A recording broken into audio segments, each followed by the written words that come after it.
Something I also want to make very clear is you can be a perpetrator of energy siphoning as well, while you are also being energy siphoned out of. So this becomes a very unhealthy type of way of being, because that's essentially what it is. It's a type of energetic exchange. How it works is, say like someone is thinking about you and they are imposing their opinion on you.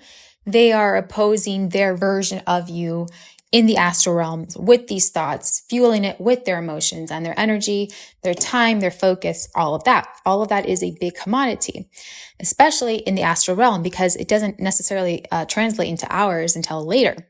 So it's accumulating in the astral realm. Meanwhile, you're feeling a pull coming from their end because they're thinking about you. And you are, you're a divine soul, so you feel it. You're not just a soulless being here. So you feel this. You just don't know where it's coming from. It's just something that pops up in your field. With that, you get an impression sent your way. However, it's translated through your mental chambers. And then you fuel it by then thinking of them and doing the same thing. So what do I mean? For example, say like someone pops in your mind and you're not in control of your mind. So you're going to entertain this. You're going to entertain this individual, and you're going to be led in through a mental corridor, which leads you to a memory. And with that memory, you then start to input your perception of things. And this also has an influence on the individual. There is a tie there. So when two people are doing this to each other, there is this tug of war going on, and they don't even have a clue. Now, the more emotionally invested you are, the more triggered, or not triggered, actually the better word would be, the more impulsive you are toward feeding this, that initial umph is greater, the bigger the tie becomes. And someone can be like, I don't know why this individual keeps popping up in my mind. I don't even have any sort of emotional feelings for them in that sense. But where that's getting pulled from is from the past. So then there's a pool of memories that starts to resurface. And you, like in your heart, that you don't like this person, or you're not attached to this person in that sense. But the individual feels differently. So you're going to be magnetized towards the pool of memories that an individual is living in within their mind as well. So it kind of goes back and forth, and it piggybacks. And this is what, siphoning the energy and all of this is what we're talking about. It's a lot more than someone just sitting there putting some sort of spell on you and trying to take your energy. You see, these are subdivisions of relationships occurring at all times within the mind, and the way you feed it is by entertaining the thought. Do you see how intricate this can become? And now the only way to cut this, it can be cut by one individual. It doesn't have to be cut by both. So you don't need to tell the individual, hey, I could feel you're thinking about me, nothing like that. Like, you don't need to do that. But you have to not only be very aware of what's going on internally, which that is a spiritual practice, to be conscious of what's going on within your mind and the conversations and all of that, and your emotions, your emotional body, your like random things that come up in your mind. You have to be on top of that so you can survey. This is what we truly mean when we talk about self-inquiry. Self-inquiry is not like, what am I feeling today? And, it can be, but this is a type of self-inquiry that's going to really begin to unlock things for you. So, you need to see what pops up and why. This is very helpful to do during meditations. This is very helpful to do when you are doing your self-healing, when you are doing whatever sort of sadhana or spiritual practice that makes you the most relaxed, so that you can open up and then see what bubbles up to the surface. Now, once whatever this imprint is, whatever imprint comes up first, you want to investigate it. Now, not too long, you just want to be aware. So if you get this random memory and you don't know why, this could be linked to an individual, to a memory, to a place. And so then that's when you need to start decoding this.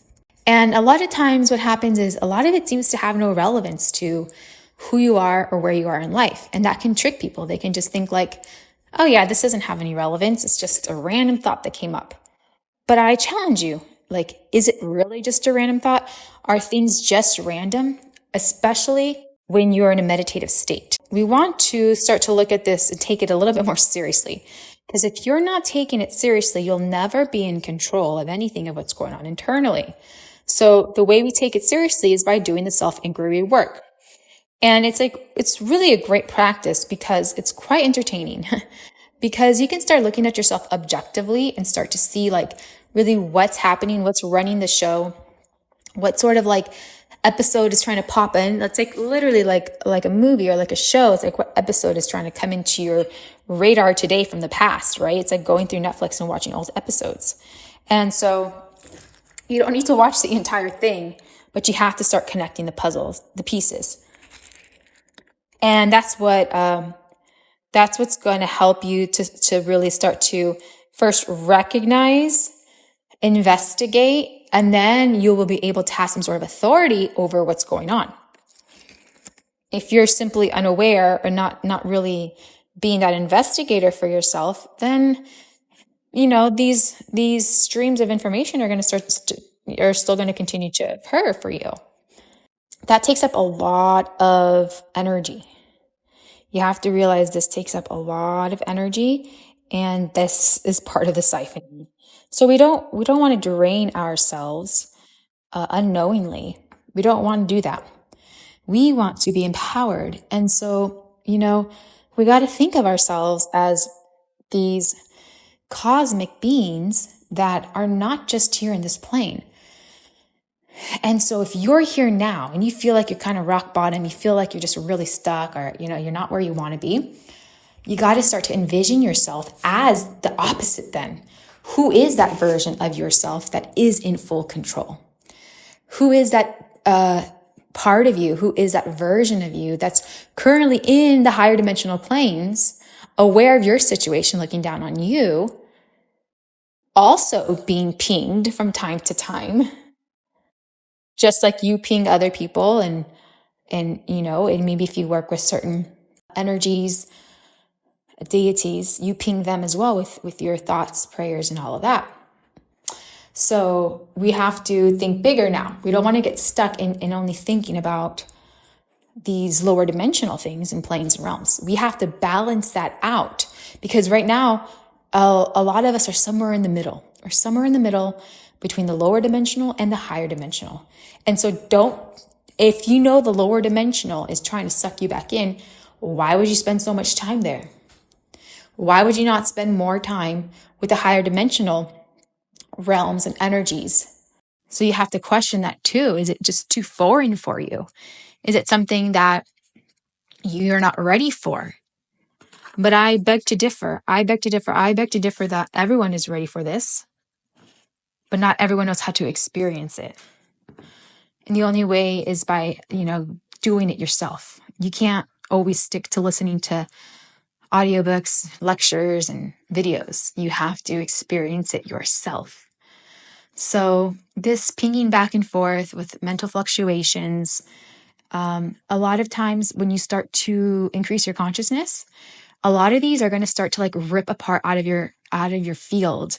Like they're literally no longer able to be contained within certain parts of your aura and energy field because they've been hiding and residing there for so long, but now you're higher vibrational. So they're like literally shredding apart and they're going to come up. You'll get remnants of it. You'll get leftover pieces of it. And it can be kind of confusing. It's a lot going on. So it's just part of the process, and it's another way of healing, of alchemizing, and of another opportunity really for you to take the reins of this and do it as the highest version of yourself would do it. The highest version of yourself is living the highest timeline. We want to reach towards that. We want to resonate with that as much as we can, with every action, thought, belief, inaction, all of this. It has to start matching up more and more. We have to like get this on already. We got to make sure we're completely about this.